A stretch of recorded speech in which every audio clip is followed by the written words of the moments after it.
I was standing at the kitchen counter in our Glebe neighborhood home, arranging 50 candles on a grocery store cake I'd bought for myself, when my husband's phone buzzed on the granite countertop. The notification lit up the screen. A text from someone named Victoria. "Divorce papers ready for your signature Monday. Let's celebrate properly after you're finally free." 50 years old. 23 years married, and this is how I found out. My coffee had gone cold in the mug beside me. Steam long since disappeared, just like apparently my marriage had months ago without anyone telling me. The candles sat in their plastic package, the cake waiting, the house silent except for the hum of the refrigerator. Robert wouldn't be home for another 4 hours. He'd said he had meetings. He always had meetings. You know what's strange about discovering your life is a lie? The world doesn't stop. The refrigerator keeps humming. The candles still need to be placed. Your hands still work even though your chest feels like it's caving in. I stood there, phone in hand, reading those words over and over. Divorce papers ready for your signature Monday.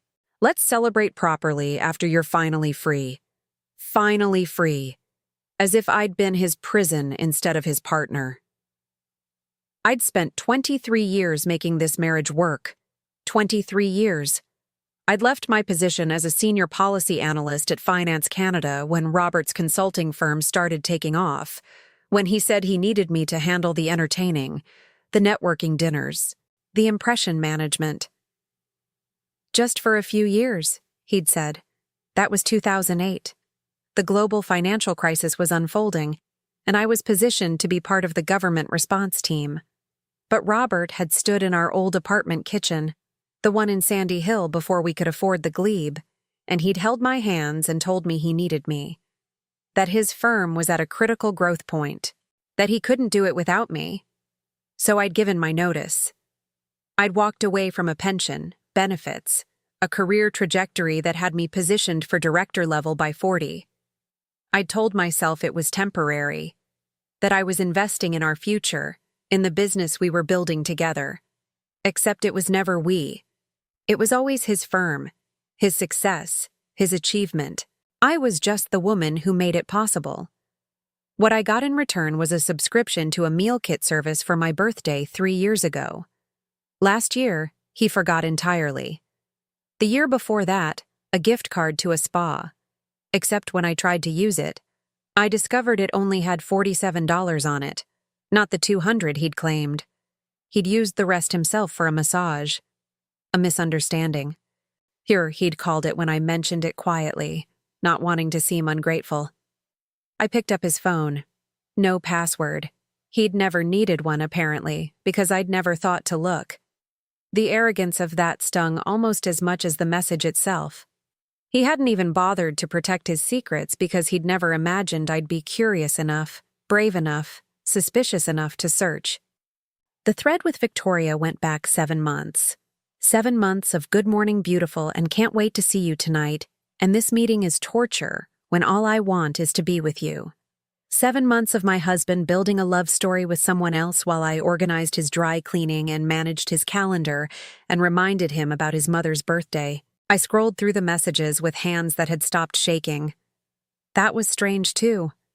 The initial trembling had passed, replaced by something cold and methodical. My body knew before my mind did that I needed to be sharp now, focused. Grief could come later. Right now, I needed information. The messages painted a picture that made my stomach turn. Victoria sending him photos of lingerie she'd bought. Robert responding with details about when he could get away, what excuse he'd give me. "Tell Catherine you have a client dinner," Victoria had written in April. "You're so good at those." 3 laughing emojis, as if my gullibility was their private joke. There were messages about me. Of course there were. I scrolled faster, looking for my name, some sick compulsion driving me to see exactly how they talked about me when I wasn't there. Catherine asked about fixing the roof again. Robert had written in May. I told her we need to wait. Can't have her questioning the finances right now. Victoria's response. Poor thing. Maybe she should get a job if she wants a new roof. Winky face emoji.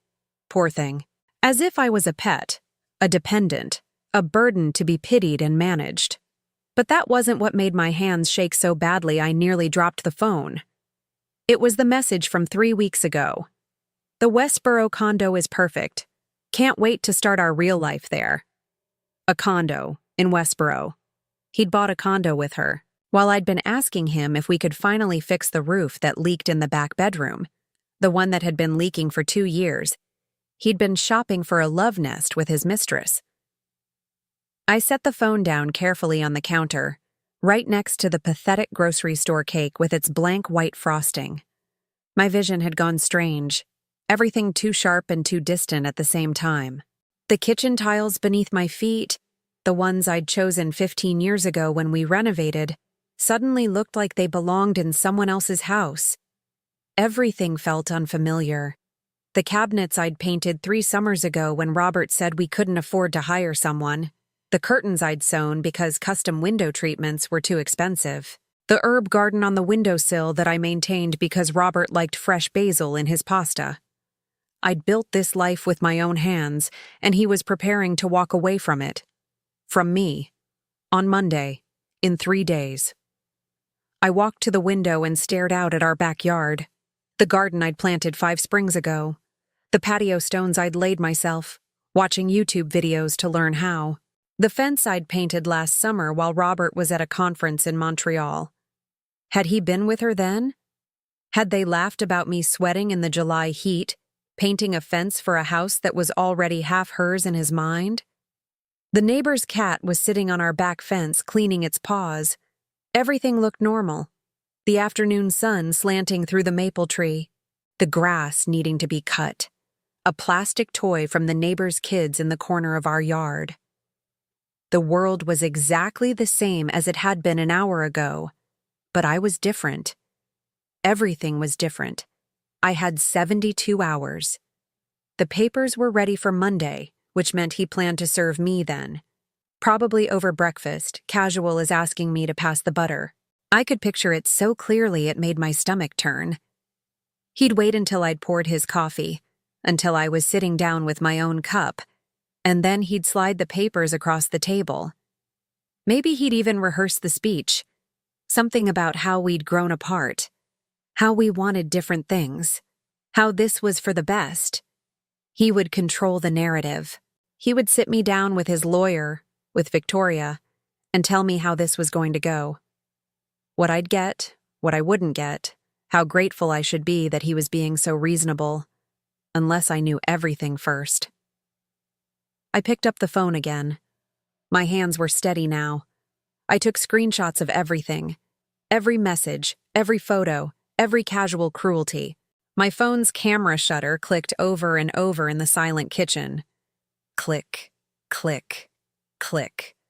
The sound of evidence being gathered. The sound of a woman who was done being blindsided. When I finished with the messages, I opened his email. Still logged in. Still trusting that I'd never look. I started with the most recent and worked backward, searching for Victoria's name, for keywords like divorce and settlement and attorney. What I found made the messages look innocent, unless I knew everything first. I spent Friday night going through every document in his office. Robert was meticulous about records. He kept everything, filed everything, labeled everything. It was one of the qualities that had made him successful in consulting. Attention to detail, thoroughness, the inability to leave loose ends. And why wouldn't he keep meticulous records of his deception? He'd never expected me to look. I was the woman who organized his life, not investigated it. I was supposed to be grateful, compliant, oblivious. The office was on the 2nd floor facing the street, Robert's sanctuary. I'd decorated it for him 8 years ago, built-in bookshelves, a mahogany desk from an estate sale I'd refinished myself, professional lighting. He'd told people at dinner parties that I had impeccable taste, that he was lucky to have a wife with such an eye for design. I'd glowed under those compliments, grateful to be acknowledged, to be seen as contributing something. Now the room felt like enemy territory. I sat in his expensive leather chair, the one luxury he'd allowed himself, $1,500 that made me wince when I saw the receipt, and started with the filing cabinet. He organized everything alphabetically: accounts, banking, contracts, insurance, property, taxes. So logical, so organized, so easy to navigate once you had the audacity to open the drawers. Bank statements showed automatic transfers to an account I didn't recognize. $4,200 monthly for the past 11 months. $46,200 total. I did the math 3 times, certain I'd made an error. The Westboro condo, obviously, but there was more. A lease agreement for a storage unit in Canada. Receipts for furniture from Structube and EQ3. Kitchenware from Williams-Sonoma. Bedding from Restoration Hardware. He'd been furnishing an entire separate life piece by piece, while telling me we needed to be more careful with money. I pulled out every receipt and laid them on the desk. Created a timeline. November 2024, first payment to the storage unit. December, furniture delivery. January, kitchenware, $847. February, bedding, 243s. March, art for the walls, $2, $100. The art cost more than he'd wanted to spend on fixing our leaking roof. My throat felt tight, but I didn't cry. Couldn't cry. If I started, I wouldn't stop, and I needed to keep looking. Needed to see all of it. Last month, I'd asked if we could replace the washing machine that had been making an ominous grinding sound for 6 weeks. He'd told me we should wait until next quarter when his firm's quarterly bonuses came through. We needed to be smart about cash flow, he'd said. Responsible. He'd said this while having already spent $46,000 on a secret apartment. The receipts painted a picture of a man building a life with care and attention. He'd chosen every piece of furniture, picked out the art, selected the bedding thread count. The same man who'd told me for 15 years that he didn't care about domestic details, that I should just handle the house stuff because he was too busy with work. Apparently, he cared very much about domestic details when they were for a home he was building with someone else. I found the emails around 2 in the morning. I'd been searching for hours, going through files systematically, and I was starting to lose focus when I opened a folder labeled Property Research 2024. Inside were email exchanges with real estate agents, viewing schedules, communications with mortgage brokers. And there, in an exchange from March, was the address. 347 Richmond Road, Unit 1804. My hands were steadier now. The initial shock had burned through, leaving something colder behind, something clearer. I copied the address into my phone. I photographed every document I could find. Bank statements, receipts, emails, text message screenshots that Robert had apparently saved for some unfathomable reason. Maybe he wanted to remember the romance of it all, the thrill of building something new while dismantling something old. The clock on his desk read 2:47 a.m. I'd been in his office for 6 hours. My back ached from sitting, my eyes burned from staring at documents. But I had what I needed, a complete picture of his deception, documented and photographed and saved in 3 different locations: the cloud, my laptop, a USB drive I'd hidden in my dresser drawer under winter sweaters he never looked at. I stood up slowly. My legs had gone stiff. Outside the window, our street was dark and quiet. The Pattersons' house 4 doors down, the Johnsons across the street, the Levesques on the corner. All of them probably sleeping peacefully, unaware that their friend and neighbor and dinner party guest was sitting in the dark, cataloging her husband's betrayal. Or maybe they did know. Maybe they'd known for months. Maybe I was the only one who'd been kept in the dark. I walked downstairs to the kitchen. The cake was still on the counter, candles still in their package. My 50th birthday. I'd imagined Robert coming home with flowers, maybe taking me to dinner. Something small and thoughtful. Even after years of forgotten birthdays and disappointing gifts, some part of me had still hoped. I picked up one of the candles. It was pink with white polka dots. Cheerful, festive, the kind of candle you'd put on a cake for someone you loved. I put it back in the package and threw the whole thing in the trash. Saturday morning, I drove to 347 Richmond Road. The building rose up against the gray Ottawa sky, all glass and steel and expensive architecture.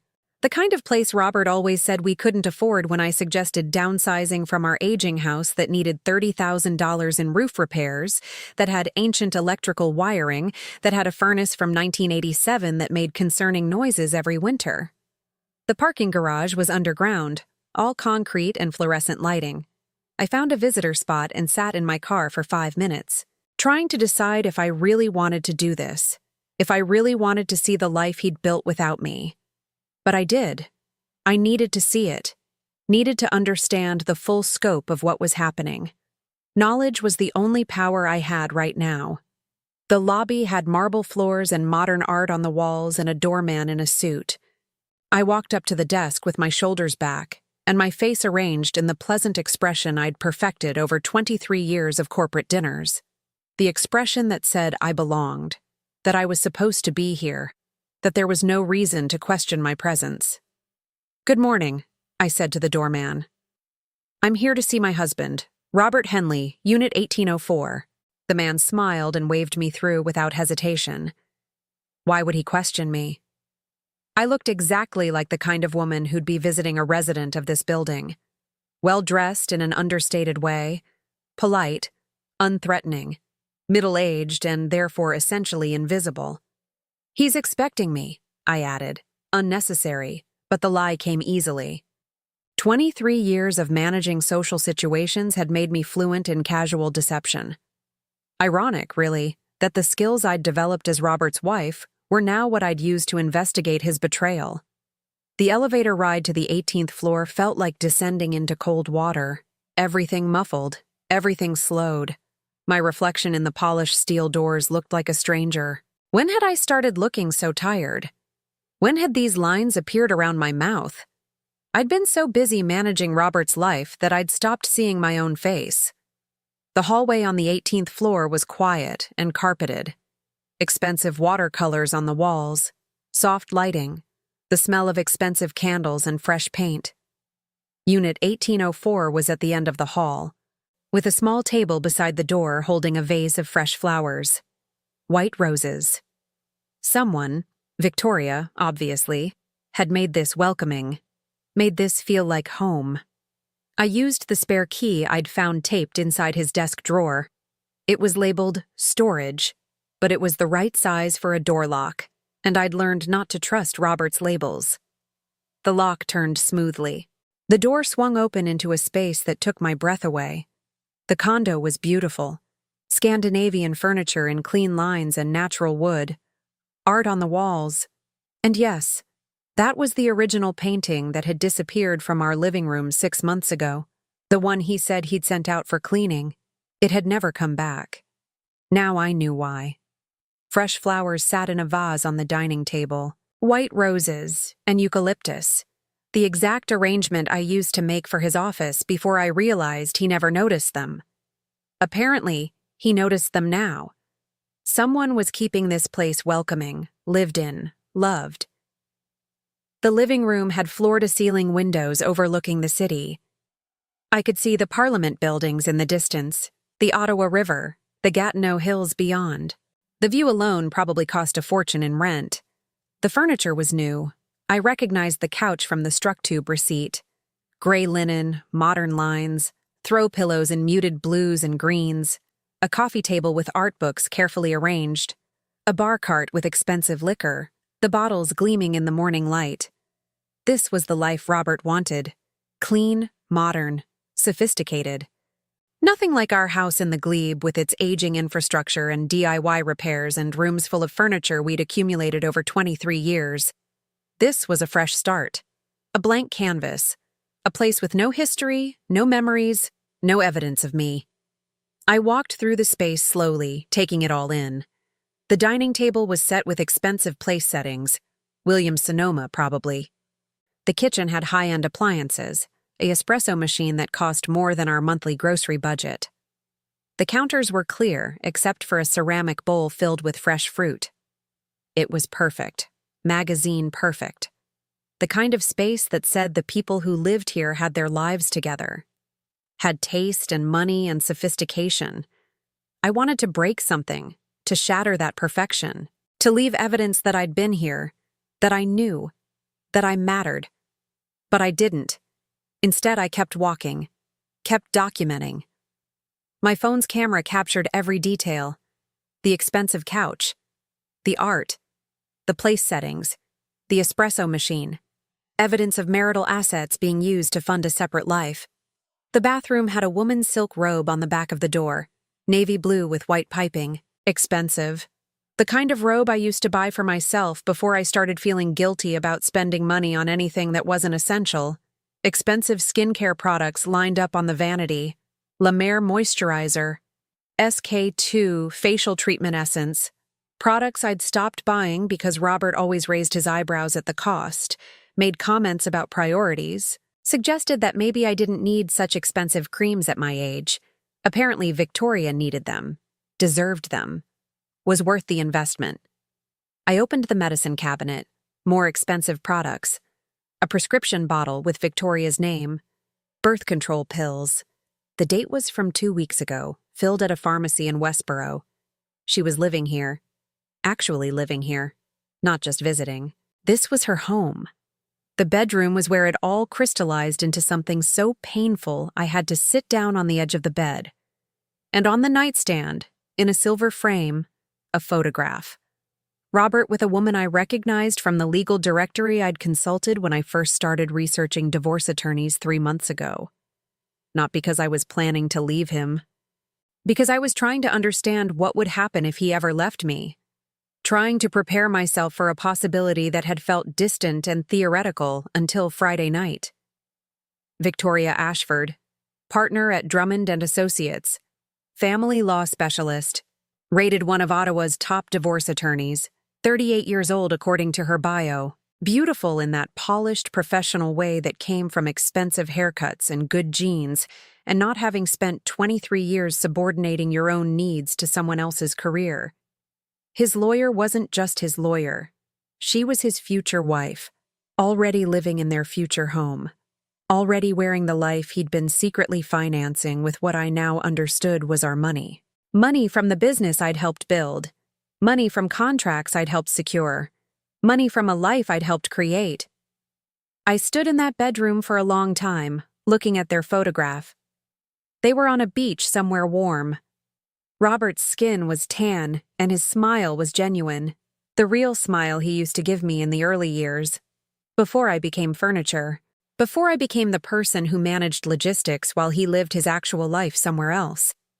Victoria was laughing in the photo, her head thrown back, her hand on Robert's chest.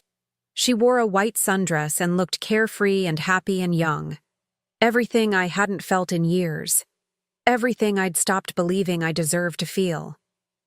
The closet held more revelations. Boxes stacked neatly on the shelf. I pulled them down one by one. Wedding magazines, Martha Stewart Weddings, The Knot, Philadelphia Magazine's best wedding venues. Pages were dog-eared, notes written in margins. Outdoor ceremony or indoor. String quartet or jazz trio. Victoria's handwriting, I assumed. Neat and precise. A guest list with 140 names. I scanned it with growing disbelief.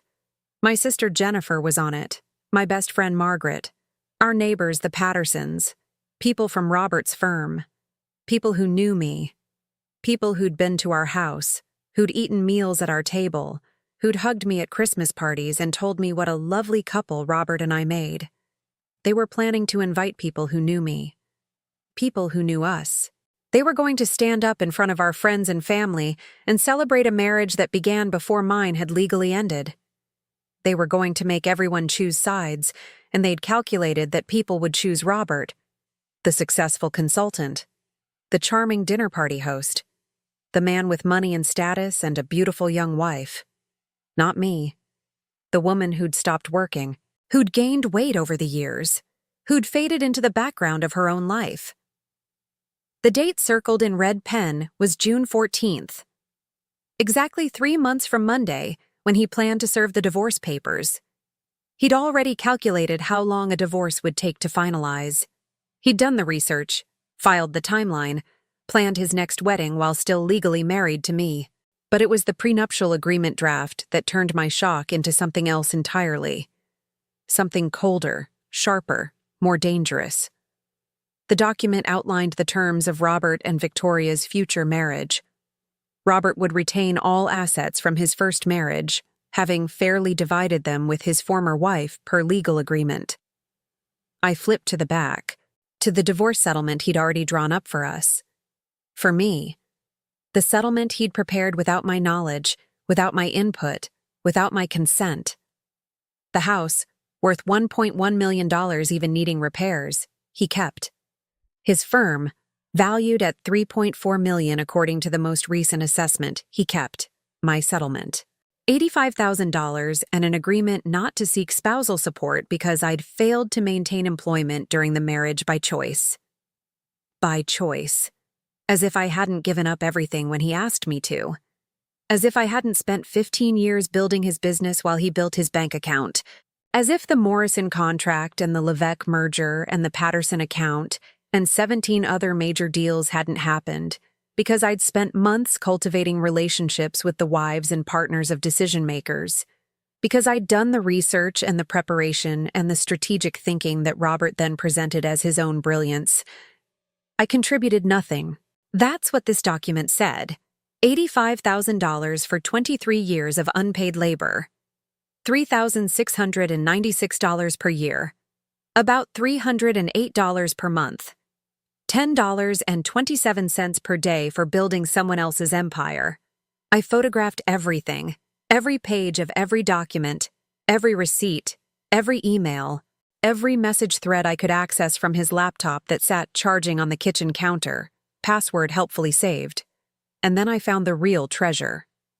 The thing that transformed this from a personal betrayal into something larger. Emails between Robert and his business partner, David Chen. The firm's co-founder, the man who'd been Robert's friend since business school, who'd been best man at our wedding, who brought his wife Amanda to our house for dinner at least once a month. David had known for 2 years. 2 years. The emails went back to March 2023, when Robert first told him he was planning to leave me. David's response: "Make sure you protect the business. Talk to a good lawyer before you do anything." They'd strategized together how to restructure the firm's finances, how to move assets, how to create shell consulting contracts that would justify the money going to the Westboro condo. Robert paid Victoria's company $4,200 a month for legal consulting services, except there was no consulting. There was just Robert funding his girlfriend's lifestyle while telling me we couldn't afford to fix our roof. But it wasn't just David. The emails referenced conversations with Robert's brother Matthew, with his accountant Leonard Shapiro, with 3 of the couples we regularly socialized with. The Pattersons, who lived 4 houses down. Marcus and Jennifer Webb, who we'd vacationed with in Mont Tremblant. The Levesques, Marie and Pierre, whose business merger I'd helped facilitate. 12 people. 12 people who'd sat at my dinner table, who I'd bought Christmas gifts for, who'd hugged me at parties and asked how I was doing and smiled to my face while knowing that Robert was systematically dismantling my life. All of them in on it. All of them helping him prepare, advising him on how to minimize what I'd get, how to make it look like I'd contributed nothing, how to execute the perfect exit. I was sitting on the floor of his secret condo, surrounded by evidence of this conspiracy, when I heard a key in the lock. My heart stopped. Then it started again, harder, faster. I stood up quickly, phone in my hand with the camera app still open, the last photograph I'd taken still displayed on the screen. A shot of the divorce settlement, of the number 85,000 in black and white. The door swung open, and Victoria Ashford walked in carrying grocery bags from Whole Foods, organic vegetables and expensive cheese, and the kind of artisanal bread that Robert always said was a waste of money when I bought it. She saw me and froze. The bags in her hands dipped, a lemon rolling out onto the floor. It rolled toward me and stopped against my shoe. Neither of us moved to pick it up. For a moment, we just stared at each other. Two women in the space between Robert's old life and new life. The wife he was discarding and the woman who was replacing her.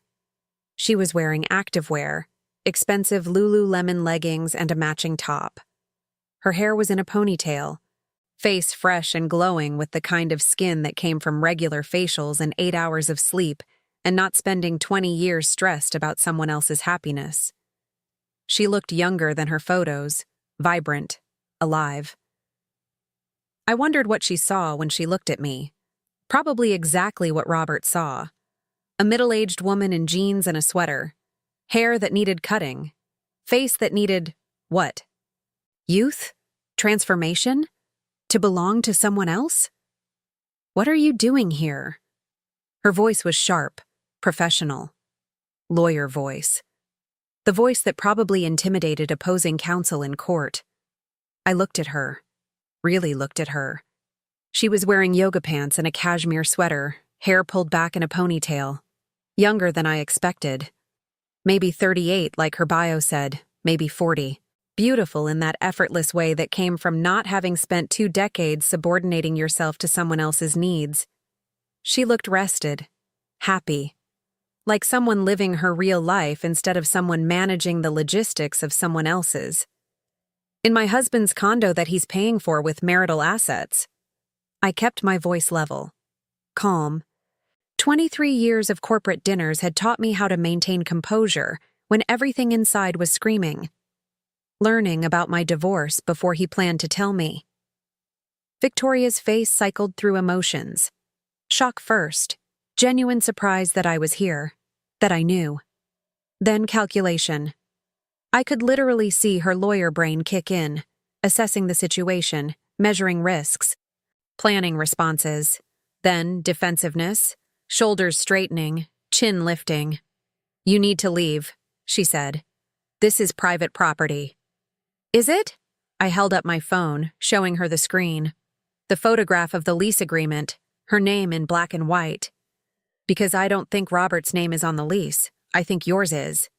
Which means he's been funneling at least $46,200 of our money into your personal residence." I swiped to the next photo. Bank statements, transfers highlighted. I have the bank records. You could see the lawyer brain fully engaged now, reassessing, calculating, understanding that this wasn't a hysterical wife having an emotional breakdown. This was something more dangerous. Someone who'd done research. Someone who had evidence. She set the grocery bags down on the counter with deliberate care, buying time to think. I watched her run through options. Deny everything? Apologize? Threaten me? She settled on something between professional courtesy and condescension. "Look," Victoria said, setting the grocery bags down on the counter. "Buying time. I know this is difficult. Do you know what's interesting, Victoria?" I smiled. It felt strange on my face, that smile. Cold and sharp and nothing like the pleasant expressions I'd been making for 23 years. Ontario family law, specifically how courts view dissipation of marital assets, and conflicts of interest when a divorce attorney is financially entangled with their client. I took a step closer. I may have been out of my career for 15 years, but I still know people at justice. You want to guess how many of them would be fascinated by this situation? Her face went pale. Then her jaw tightened and her voice went cold, professional courtesy dropping away to reveal something harder underneath. "Robert said you'd try to make this ugly." "Robert talked to you about me?" I felt something twist in my chest. I'm dying to know. What did he say? She shouldn't have answered. A better lawyer wouldn't have. A smarter person would have recognized the trap, would have kept quiet, would have escorted me out and called Robert immediately. But ego made her talk. Or maybe defensiveness. Or maybe she'd been hearing Robert's version of me for so long that she believed I deserved to hear it too. The lemon was still on the floor between us. She glanced at it, then back at me, then made her decision. When she spoke, her voice was cold, clinical. the voice of someone delivering a diagnosis they'd made months ago. "That you'd been coasting for years," Victoria said, each word precise and deliberate. "That you'd trapped him in a marriage where he supported everything while you contributed nothing. That he'd tried to encourage you to work, to do something with your life, but you preferred playing housewife." The words hit like physical blows. Coasting. Trapped him. Contributed nothing. Playing housewife. There it was. The poisonous phrase. The core belief that had justified everything. In Robert's mind. In Victoria's mind. In the minds of all 12 people who'd helped orchestrate this, I was dead weight. A burden. Someone who'd taken and given nothing back. Someone who deserved $85,000 in gratitude that he was being so generous. Something inside me went quiet and clear. I'd been underwater since Friday night, drowning in shock and grief and disbelief. But suddenly I surfaced. Air in my lungs. Vision sharp. The world snapping into focus with brutal clarity. I looked at Victoria standing in the kitchen of the condo my husband had furnished for her with my money, holding grocery bags full of food he'd paid for with assets I'd helped create, wearing a life I'd made possible by giving up my own. And I smiled. "I'm going to leave now," I said. My voice was steady, calm.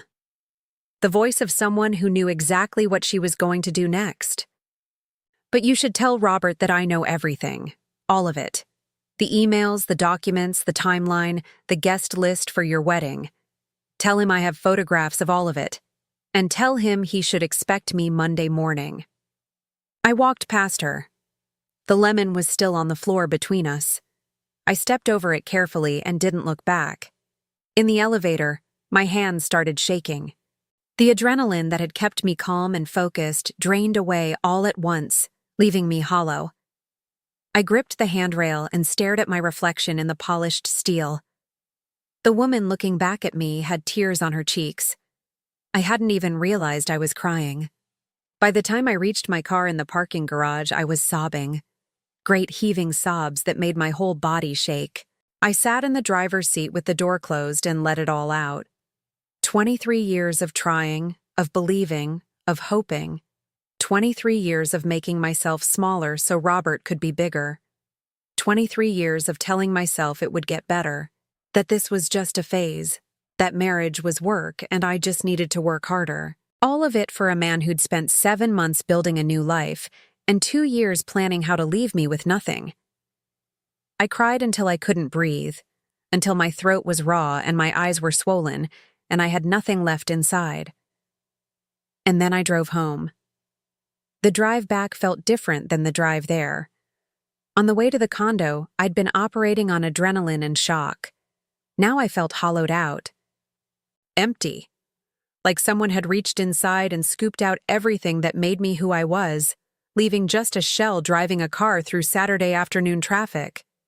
I pulled into our driveway, my driveway, I corrected myself mentally, and sat there for a long time.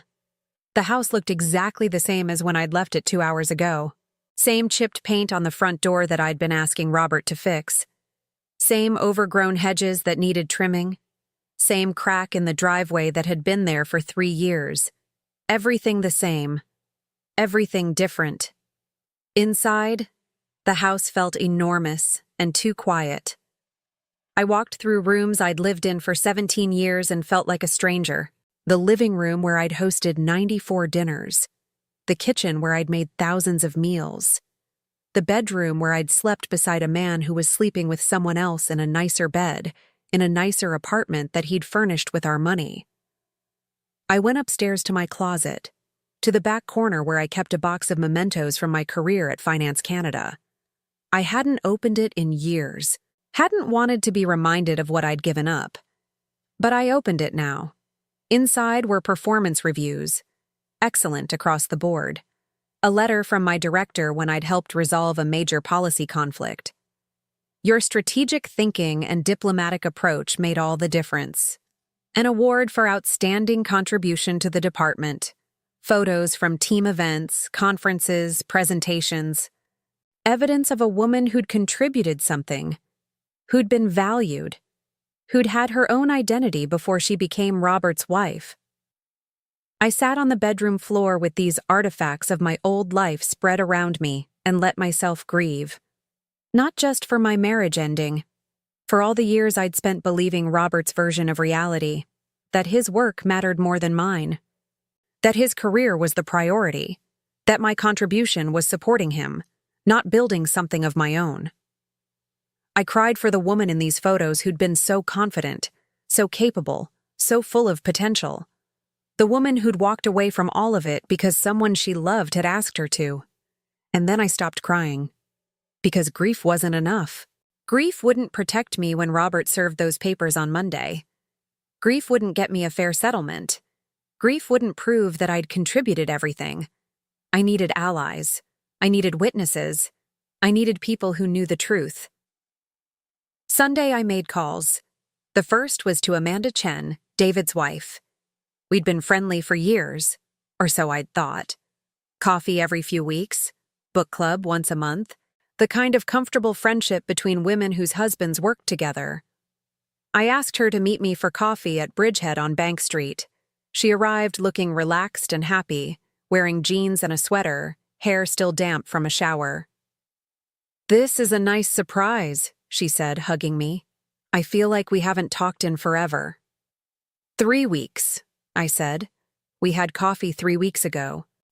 "Has it only been that long? Time is so weird." She ordered a latte and a muffin, chattering about her daughter's soccer tournament and a book she'd just finished. Normal Sunday conversation, pleasant and meaningless. When we sat down at a table in the corner, I didn't ease into it, didn't make small talk. Just pulled out my phone and slid it across the table. "I need you to read something." The email thread was open. David and Robert discussing asset protection, how to minimize my settlement, when to file, how to structure the firm's finances so I couldn't claim a share.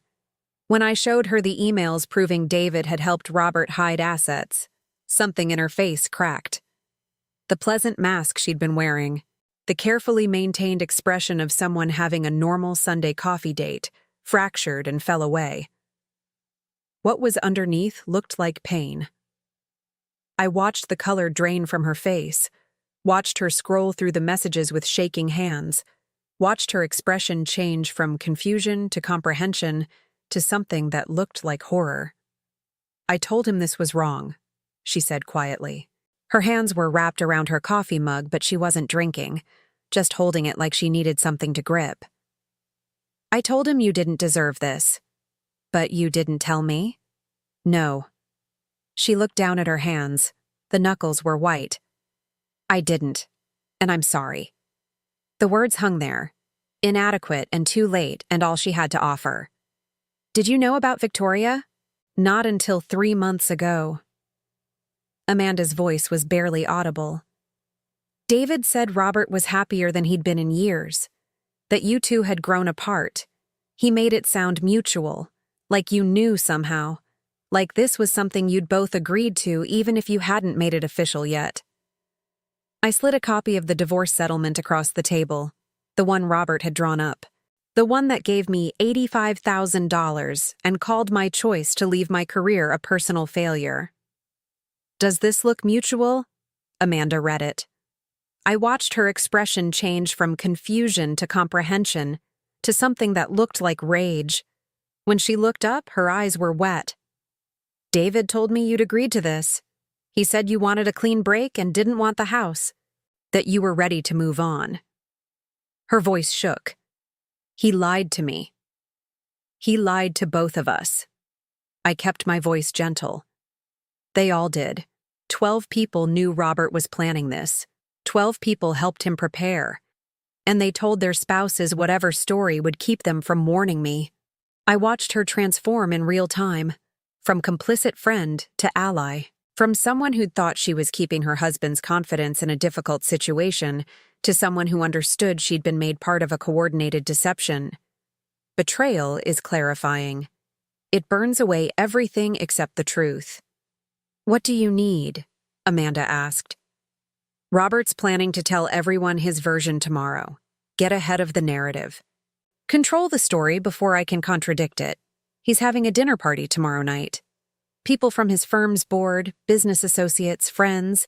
He told me it was for a client, asked me to arrange the catering and make myself scarce for the evening. He's going to announce your separation, Amanda said. Tell everyone his version with you not there to contradict him. That's what I thought. I smiled. So, I'm going to attend my own party. Amanda pulled out her phone. I'm calling the Pattersons, the Levesques, and Marcus Webb. They were all on that email chain David showed me. Their spouses deserve to know what they were part of. She made the first call right there at the table. I listened to her voice, quiet and steady, telling Susan Patterson what her husband had done, what he'd helped Robert do. I couldn't hear Susan's response, but I watched Amanda's face, saw her nod, saw her jaw tighten. She wants to help, Amanda said when she hung up. She had no idea. She thought Donald was just giving Robert emotional support through a difficult time. By Sunday evening, I had 4 reformed allies, spouses who'd discovered their partners had actively helped Robert orchestrate this, who were furious at being made complicit without their knowledge, who wanted to help me the way their husbands should have helped me months ago. Margaret, my best friend for 20 years, cried when I told her. We were sitting in my living room, the one Robert was planning to take from me, and she actually sobbed. I knew something was off, she said through tears. Robert's been weird at dinners, distracted, but I thought it was work stress. I thought he was worried about the business. She grabbed my hands. Her grip was tight enough to hurt. Catherine, I'm so sorry. I should have said something. I should have asked. You didn't know. But I should have.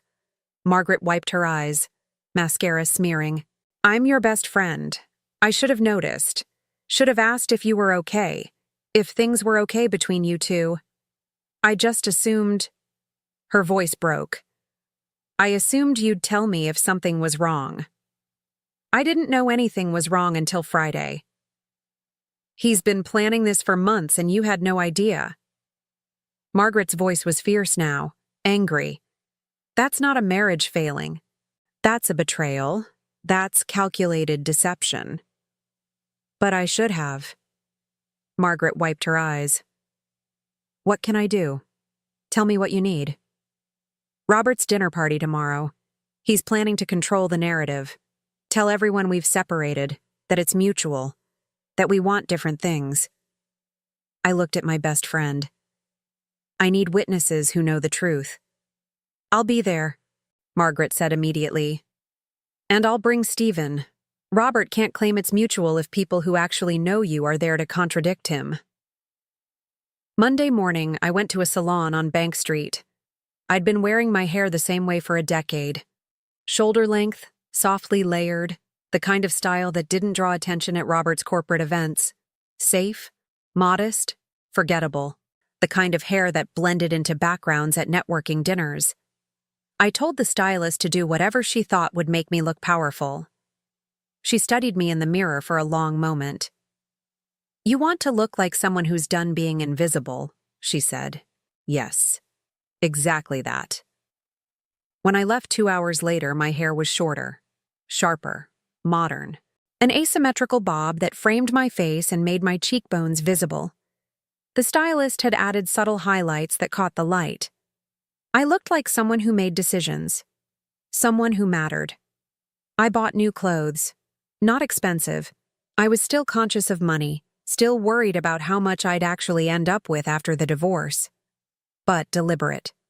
Bold colors instead of the neutral palette I'd adopted because Robert said it was more elegant, more appropriate for his business functions. A red blazer, black pants that actually fit properly instead of the ones I'd been wearing for 5 years. A silk blouse in deep emerald green.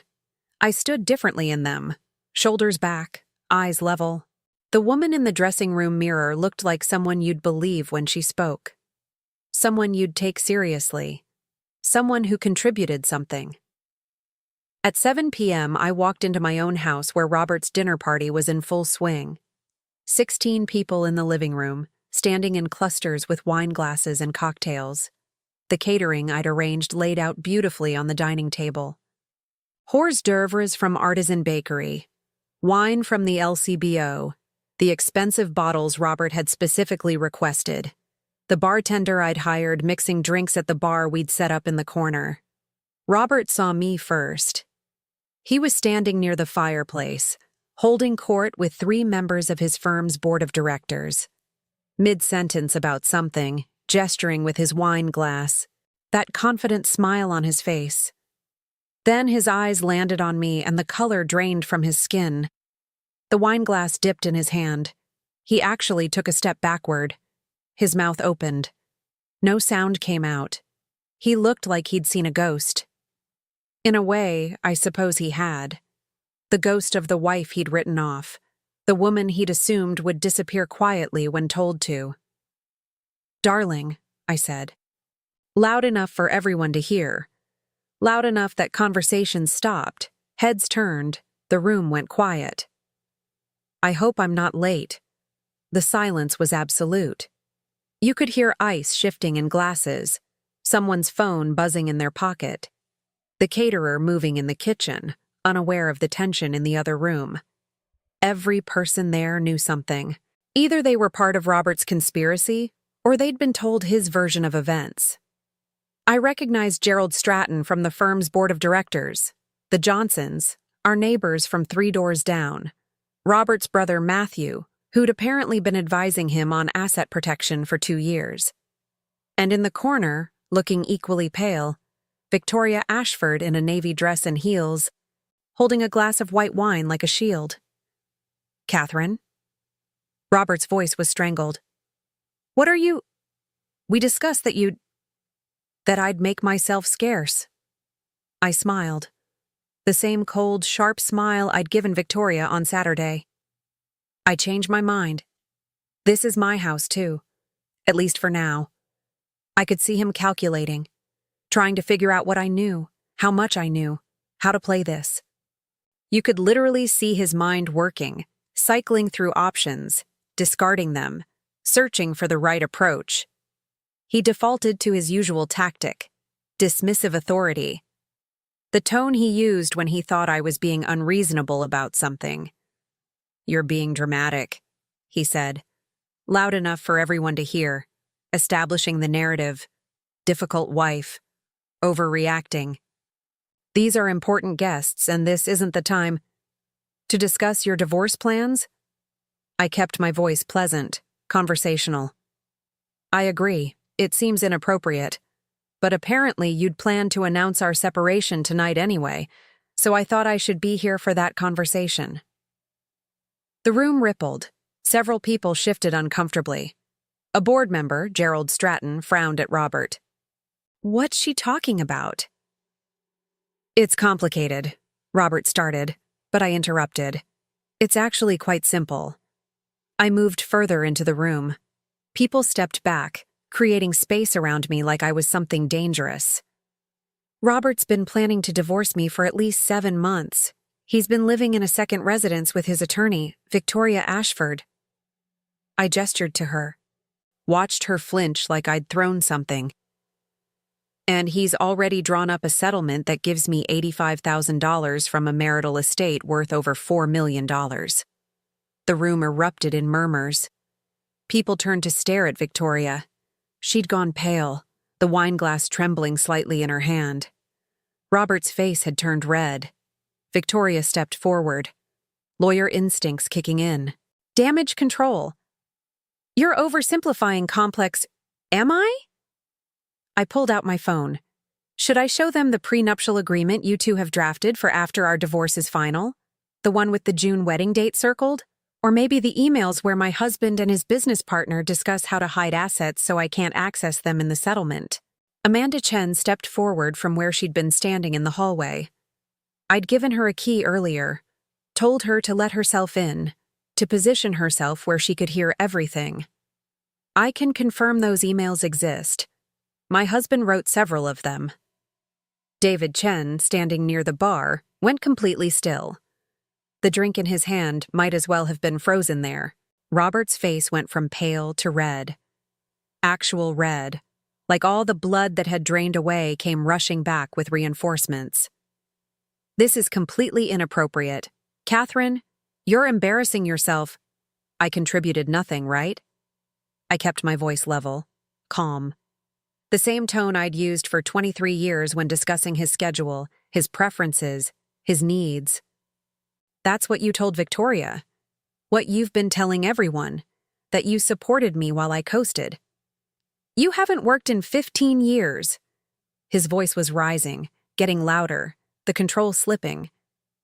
You sit at home while I build a business, while I support us, because you asked me to quit. Each word precise, clear. June 2008.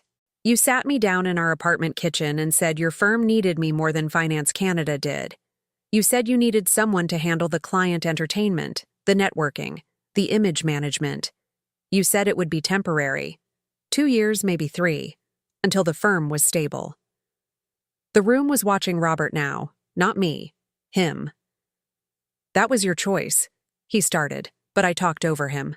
Do you remember the Morrison contract? I looked at Gerald Stratton. He'd know the one. February 2011. They were going to go with Caldwell Associates until I spent 3 dinners convincing Patricia Morrison that you understood government transition planning better than anyone in Ottawa. That contract was worth $340,000. Gerald's eyebrows rose. He looked at Robert with a new expression, something like reassessment. The Levesque merger in 2014. I turned to Pierre Levesque, who was standing near the bar looking uncomfortable. Robert asked me to spend time with Marie because he said she trusted women more than men in business negotiations. I spent 2 months having coffee with her, talking about the merger, addressing her concerns. Your fee from that was $175,000. Pierre's face had gone very still. He was looking at his wife, Marie, who stood beside him with her hand over her mouth. I can list 17 major contracts I helped you secure, I said to Robert. I organized 94 client dinners over 15 years. I maintained relationships with every major player in your industry. I researched your competitors, briefed you before every pitch, edited your proposals, managed your calendar, handled your correspondence, made sure you looked good to everyone who mattered. My voice didn't rise, didn't shake, every word calm and factual. I didn't contribute nothing, Robert. I contributed everything. I just didn't get a salary or a title for it. Gerald Stratton was looking at Robert with something that might have been discussed. Is this true? About the asset hiding? Robert made a mistake then. The same mistake people always make under pressure. He said what he really thought, what he really believed. The thing that had been driving all of this from the beginning. What Catherine doesn't understand, he said, and his voice had that patronizing edge he probably didn't even hear anymore, is that the firm is my creation. The house, the lifestyle, everything we have, I earned that. She showed up and smiled at dinners. That's not contribution. That's basic wifely duty. That's what you're supposed to do when you're married to someone successful. The phrase hung in the air. Basic wifely duty. Several women in the room physically recoiled. Margaret's face went hard. Amanda Chen looked like she wanted to throw her drink at him. But Robert wasn't done. Panic was making him sloppy, making him say things he should have kept inside. And Victoria has nothing to do with this. Our relationship didn't start until Catherine and I were already emotionally separated. 7 months ago, I asked quietly. We went to Montreal for our anniversary 8 months ago, Robert. You told me you loved me. We had dinner at Tokay and you held my hand across the table and said you were grateful for everything I'd done for us. Was that before or after the emotional separation? His mouth opened, closed, opened again. No words came out. And then Victoria made her own mistake. She tried to take control, to manage the situation the way she probably managed courtrooms. Robert, stop talking. She stepped forward, shifting into full attorney mode. Professional. Authoritative. Whatever marital issues exist, they should be handled privately through proper legal channels, not aired at a dinner party. You're absolutely right, I said. They should be handled through proper legal channels, by a lawyer without a massive conflict of interest and a financial stake in my husband's assets. I looked directly at Gerald Stratton. I assume the board of directors would want to know that company funds have been used to furnish Robert's personal residence, the one registered to his attorney. The lease payments are categorized as consultant fees to a shell company Victoria created. I have the documentation. Gerald's face went hard, actually hard, like something had calcified. Robert, is this true? It wasn't a question. It was a demand. The thing about lies is they're exhausting to maintain. They require constant energy, constant attention, constant management. When enough pressure builds, when you're cornered and panicking and saying things you shouldn't say, the structure collapses. And Robert's structure collapsed spectacularly. He tried to bluster, to redirect, to claim it was all a misunderstanding, that the consultant fees were legitimate, that Victoria did provide legal services to the firm, but every word made it worse. He contradicted himself. He blamed me, then Victoria, then claimed everyone was taking things out of context. Victoria, recognizing the legal quicksand, tried to distance herself. I've provided legitimate legal consulting to the firm. Robert's personal decisions about our relationship are separate from... You're living in a condo he's paying for with marital assets, I said. You've been in a relationship with him for 7 months, while representing him in a divorce you knew he was planning. You have a wedding planned for 3 months after our divorce is scheduled to finalize. Her face went white. Robert, watching his lawyer abandon ship, panicked further. He admitted to things he didn't need to admit, revealed details about how long the affair had lasted, how he'd been planning this, how he'd known exactly what he was doing when he restructured the firm's finances. I deserve to be happy, he finally shouted. Actually shouted, voice cracking. I deserve a partner who actually does something, who has her own life instead of just living off mine. I've been carrying this marriage for 15 years while she sits at home doing nothing. Matthew, Robert's brother, spoke for the first time. His voice was quiet, but it cut through the room. You told me she refused marriage counseling. You said you'd tried everything, that you'd begged her to work on the marriage and she wouldn't. He never asked for counseling, I said, just as quietly. He just started a second life and planned to exit this one. The party dissolved after that. People left quickly, uncomfortably, muttering excuses about early mornings and previous commitments. The caterers packed up the untouched food. The bartender closed down the bar. Gerald Stratton pulled Robert aside into the study. I could hear their voices through the door, low and intense. Gerald's tone was the one you'd use with someone who'd just committed a catastrophic professional error. Victoria fled without speaking to anyone, just grabbed her coat and her purse and walked out. I watched her from the window as she got into her car. Even from a distance, I could see her hands shaking as she gripped the steering wheel. Margaret stayed. Amanda stayed. Stephen, Margaret's husband, stayed. We sat in the living room after everyone else had gone, surrounded by the debris of Robert's failed announcement party. What happens now? Margaret asked.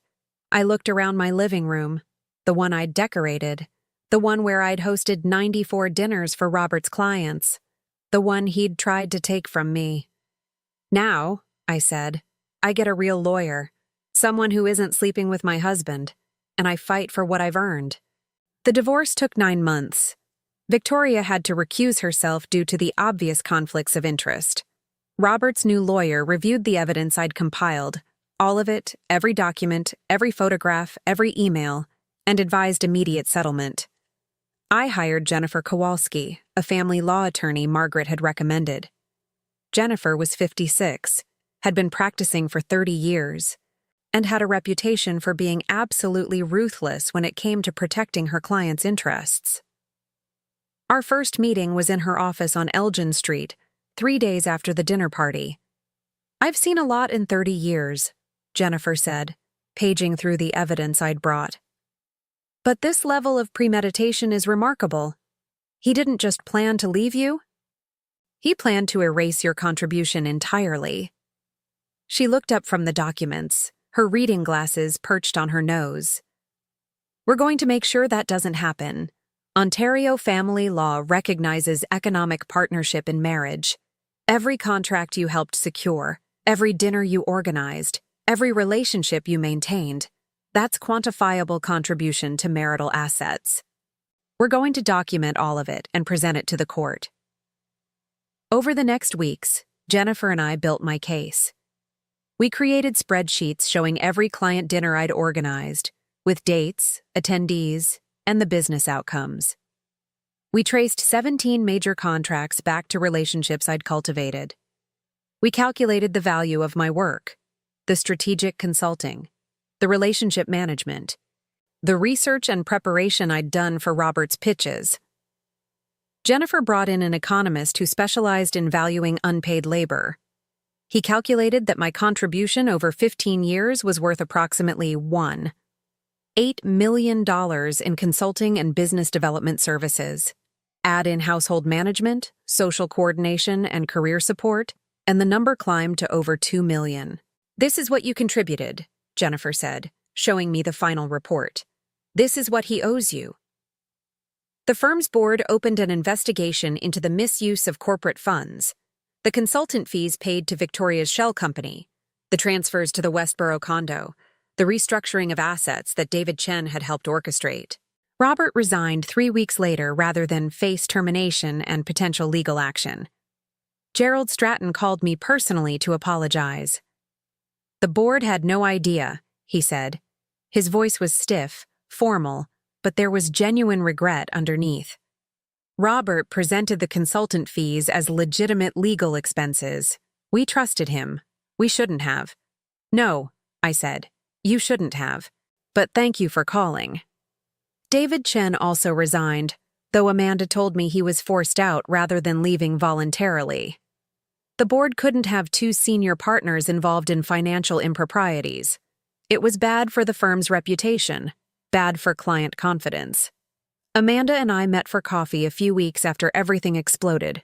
She looked exhausted, dark circles under her eyes, shoulders hunched like she was carrying something heavy. "David's devastated," she said. "He keeps saying he was just helping a friend, that he didn't think it through, that he never meant for it to go this far." "Do you believe him?" She stared into her coffee for a long moment. "I don't know what I believe anymore. I thought I knew my husband. I thought I knew what he was capable of. Turns out I was wrong." I reached across the table and took her hand. "You're not responsible for what he did. Neither are you," she said quietly. "For what Robert did. You know that, right?" I did know it, intellectually. But there was still a part of me that wondered if I could have done something differently. Been more interesting, more engaged, more whatever Robert needed me to be. The part of me that had internalized years of being told I contributed nothing, that I was lucky to have him, that I should be grateful. Jennifer helped with that too. "You're going to hear a voice in your head," she said during one of our meetings. Robert's voice, Victoria's voice, all the voices that told you that you didn't matter, that you weren't enough, that you should be grateful for scraps. She leaned forward, her expression fierce. "That voice is lying. Everything you did mattered.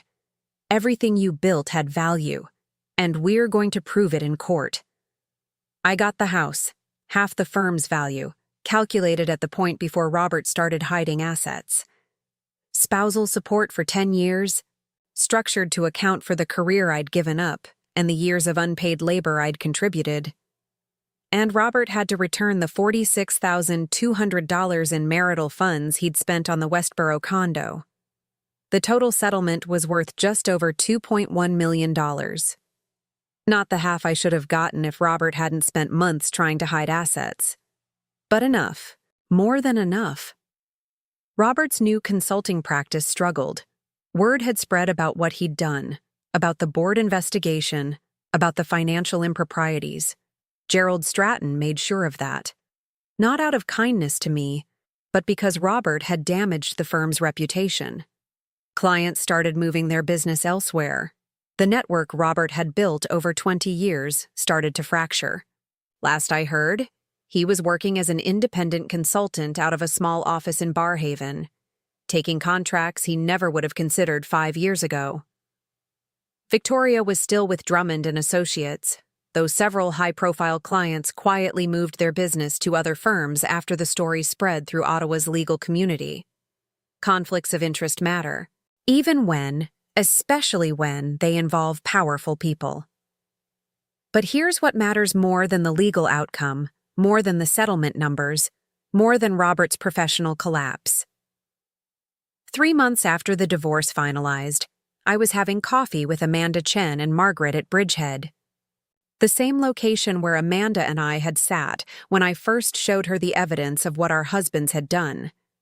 Amanda's sister Jennifer had just started going through her own divorce. Her husband was having an affair, hiding assets, planning to leave her with almost nothing. "She has no idea how to protect herself," Amanda said.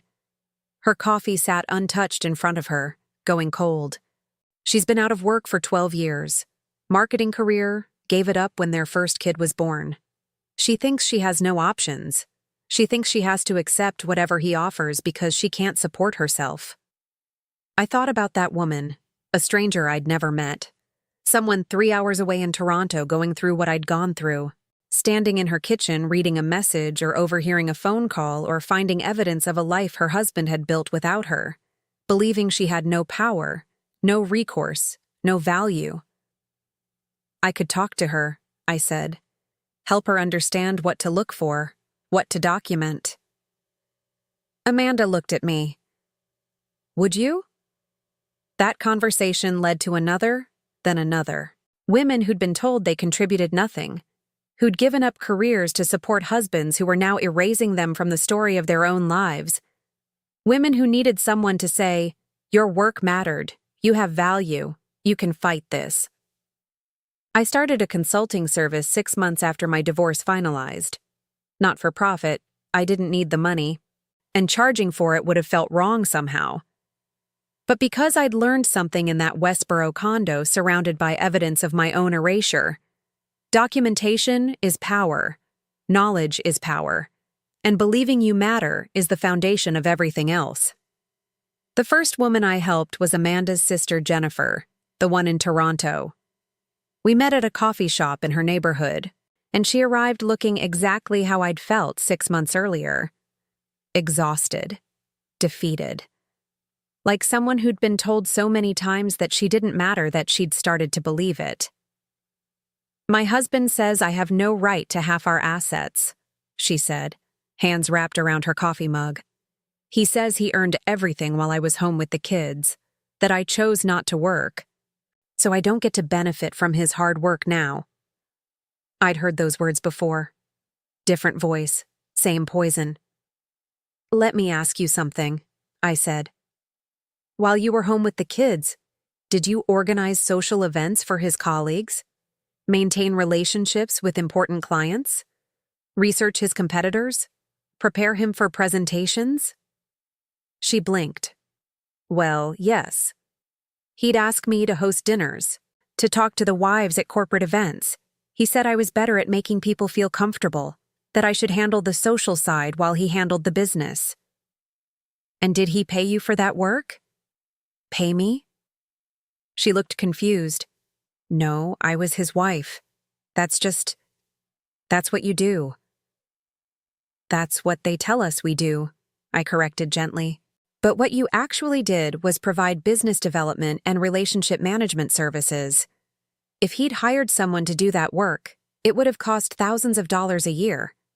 Maybe tens of thousands. But because you were his wife, you did it for free. And now he wants you to believe it had no value."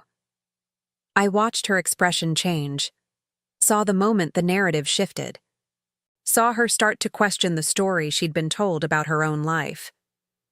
I helped build his business, she said slowly. I contributed. Yes, I said. You did. And now we're going to document exactly how much. Over 3 months, I worked with Jennifer to build her case. We created timelines, documented her contributions, calculated the value of her unpaid labor.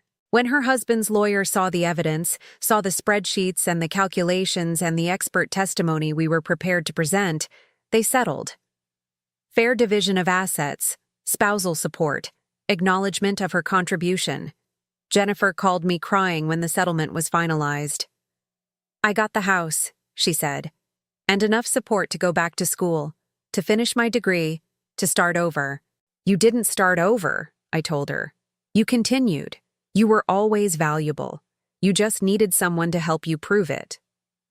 I help women facing divorce gather evidence, understand their rights, calculate the real value of unpaid labor, the networking, the relationship management, the strategic thinking, the career support that doesn't show up in tax returns but shows up in their husband's bank accounts. I connect them with ethical attorneys. I sit with them while they make hard calls and harder decisions. I teach them how to stand in a room full of people who've underestimated them and speak with the voice of someone who contributed everything. I've worked with 37 women now. Every one of them heard some version of "you contributed nothing." Every one of them believed it, at least a little bit. And every one of them learned to see their own value, to document their own contribution, to fight for what they'd earned. Some of the cases are straightforward, others are complex, involving business ownership or international assets or custody arrangements. But they all have one thing in common: men who thought their wives' labor was free because it was done out of love, who confused partnership with servitude, who believed that unpaid meant worthless. They were all wrong. And I help women prove it. Last week, a client called to tell me she'd won her settlement. Fair division of assets, spousal support that actually reflected what she'd given up, acknowledgement in the legal record of her contribution to her husband's career success. I couldn't have done this without you, she said. Her voice was shaking. Happy tears, she said. Relief. But she could have. She had everything she needed inside her already. She just needed someone to show her that what she'd built mattered. That years of unpaid labor and strategic partnership and emotional maintenance weren't nothing. They were everything. They just hadn't been counted. Robert wanted me to believe I contributed nothing. He built an entire conspiracy around that lie, got 12 people to help him construct it, nearly succeeded in making it legally true. He spent 7 months creating a divorce settlement that valued 23 years of my labor at $85,000. Basic wifely duty, he'd called it. Not real work. He gave me a gift, actually. He showed me exactly how much I was worth by demonstrating how far he'd go to avoid paying it. $4 million in assets that I'd helped create. A business that wouldn't have existed without the contracts I secured. A lifestyle built on labor I provided for free.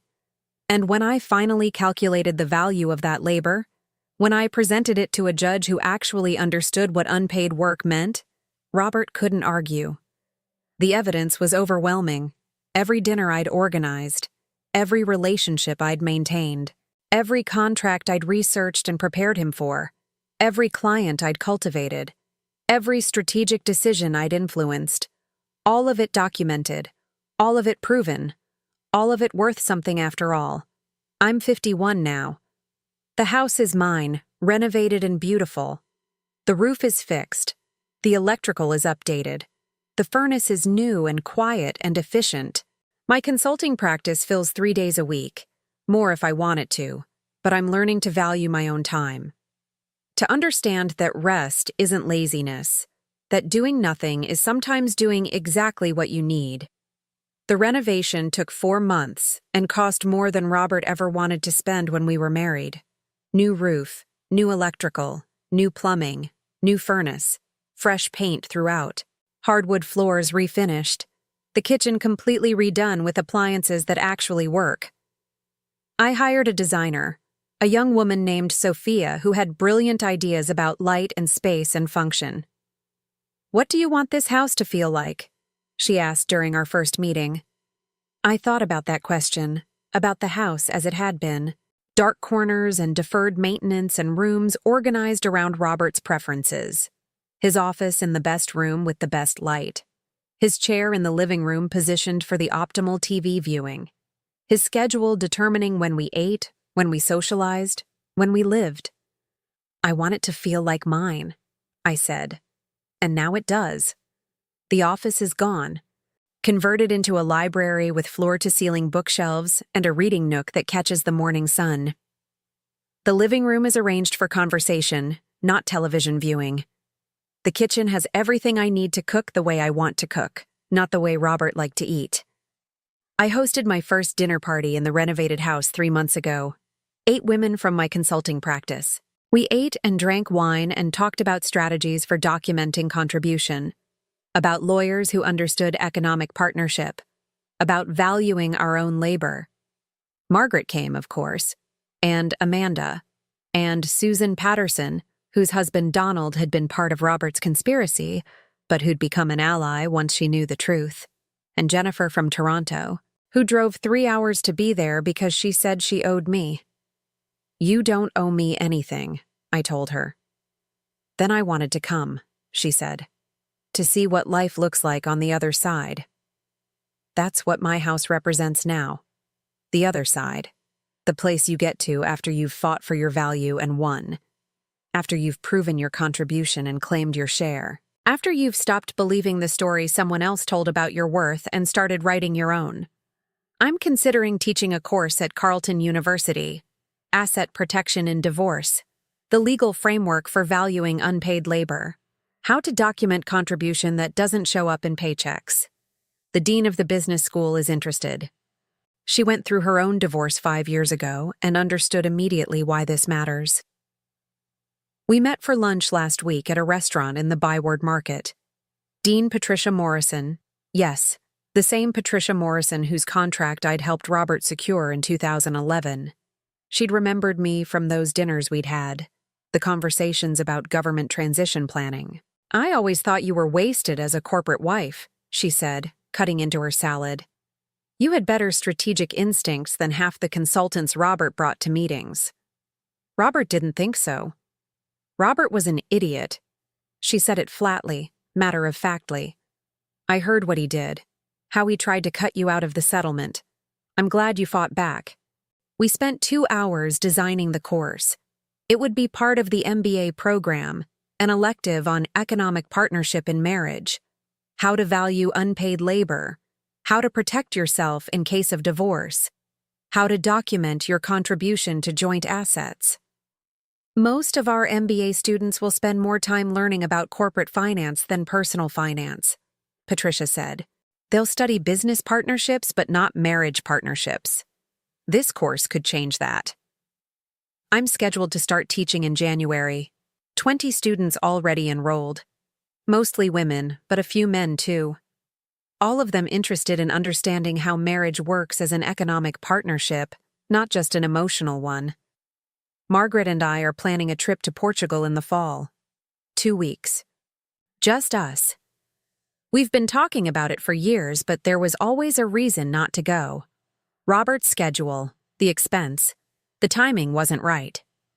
Now the timing is perfect because I decide what the timing is. We're staying in Porto for a week, then Lisbon for a week. Margaret's handling the lodging. I'm planning the itinerary. We're going to eat too much, drink too much wine, see historic sites and walk cobblestone streets, and do absolutely nothing productive. No schedules, Margaret said when we were planning. No obligations. No one to take care of except ourselves. It sounded like paradise. Last week I ran into Victoria Ashford at the LCBO. I was buying wine for a dinner party. She was buying a single bottle of white, the cheap stuff, and she looked smaller somehow, diminished, like life hadn't turned out quite the way she'd planned. We made eye contact across the aisle. For a moment I thought she might say something. Apologize, maybe. Try to explain. But she just looked away and walked quickly to the checkout. I heard through Margaret's husband, Stephen, who still has connections at legal firms, that Victoria and Robert broke up 4 months after my divorce finalized. The relationship that had seemed so perfect in that Westboro condo apparently couldn't survive the reality of Robert's professional collapse and financial constraints. Turns out, Victoria was interested in the successful consultant with money and status, not the struggling independent contractor working out of a small office in Barhaven. Robert tried to keep the condo for a few months after we separated, but he couldn't afford it without access to marital funds, and Victoria didn't want to carry the lease herself. Last I heard, they'd both moved to smaller, cheaper places. Separate places. I don't take pleasure in their misery. Not exactly. But there's a certain symmetry to it. They'd built a fantasy life on my erasure, on the idea that I contributed nothing and deserved less. When that fantasy collapsed, when the truth came out, there wasn't anything real left to sustain them. Just two people who'd been willing to destroy a 23-year marriage for a relationship that lasted less than a year after it became public. I see Robert occasionally. Ottawa isn't that big a city. We run into each other at the grocery store sometimes, or walking downtown. He looks older now, gray in his hair, lines around his eyes that weren't there a year ago. He never speaks to me, just nods awkwardly and walks away. Sometimes I wonder what he tells himself about what happened. If he's rewritten the narrative so he's the victim, the man who tried to move on and was destroyed by a vengeful ex-wife. Or if some small part of him understands what he lost, not just the house and the money and the business, but the partnership he threw away. The woman who'd spent 23 years building his success while he convinced himself she'd contributed nothing. I don't wonder often. Mostly I'm too busy living my actual life to think about Robert's internal narrative. But occasionally, when I see him across a parking lot or at a distance in a restaurant, I feel something that might be pity for the man who had everything and destroyed it because he couldn't value what he had. And sometimes, when I'm working with a new client, watching her realize that she has power she didn't know existed, I think about that woman standing in her kitchen on her 50th birthday, the one reading a text message that shattered her world, the one who thought her life was over. I wish I could tell her what I know now, that the worst moment of your life can be the first moment of something better. That discovering you've been erased is the beginning of writing yourself back into existence. That contributing nothing is impossible. We just need better accounting systems for the work that builds lives, not just bank accounts. Robert tried to take everything. The house, the money, the story of our marriage, my value, my contribution, my 23 years. Instead, he gave me evidence of exactly how much everything was worth, and that evidence became my foundation. The thing I built my next life on, the thing I used to help other women build theirs. He wanted to leave me with nothing. $85,000 and a narrative of failure. A woman who'd contributed nothing and deserved less.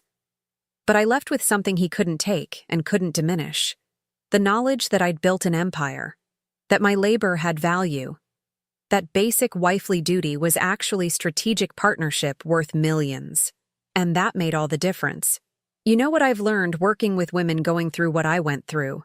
The moment of discovery, that terrible, clarifying moment when you realize your life is not what you thought it was, that moment breaks something. But what it breaks isn't always you. Sometimes it breaks the story you've been told about yourself, the narrative someone else constructed, the belief that your worth is determined by their valuation. And when that breaks, when that shatters completely, you get to build something new, something true.